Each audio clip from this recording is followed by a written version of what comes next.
நீங்க ஏன் சார் ஒரு லவ் ஸ்டோரி பண்ண ம். மாட்டீங்கன்னு நான் அவர்ட்ட ம். ஒரு தடவ நான் கேட்டுருக்கேன். அதுக்கு ஒரு பதில் வந்து என்னன்னா, எனக்கு அதுல வந்து என்ன சர்ப்ரைஸ் பண்றதுக்கு அதுல பெரிய விஷயம் இல்லையே! என்ன சேலஞ்ச் பண்றதுக்கு ஒரு விஷயம் இல்லையே அதுல. ஸோ என்ன சேலஞ்ச் பண்ற மாதிரியான ஒரு கன்டென்ட்க்குள்ள நான் வொர்க் பண்ணா தானே எனக்கு இன்ட்ரஸ்டிங்கா இருக்கும்னு சொன்னாரு.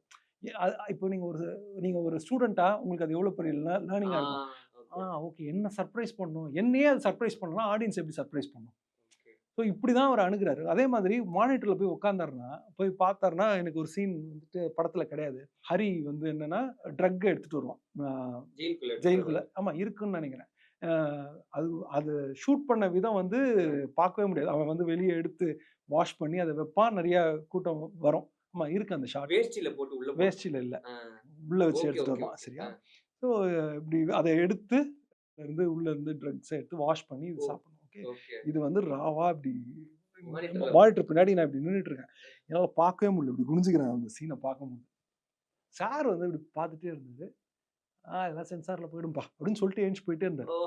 சரியா? நான் நான் எனக்கு என்னன்னா, ஒரு சீன இவ்ளோ கஷ்டப்பட்டு இப்படி எடுத்து அவ் டக்குன்னு இமிடியேட்டா வந்து அப்ப என்னன்னா, அவரு வந்து அவருடைய தாட்டே வந்து என்னன்னா, அங்க உட்காரும்போதே மானிட்டர்லயே வந்து ஆடியன்ஸ் எப்படி பார்ப்பாங்க? ஆடியன்ஸ் நான் அவரு அப்படிதான் அவர் அந்த அந்த சீனையே அணுகுறாரு.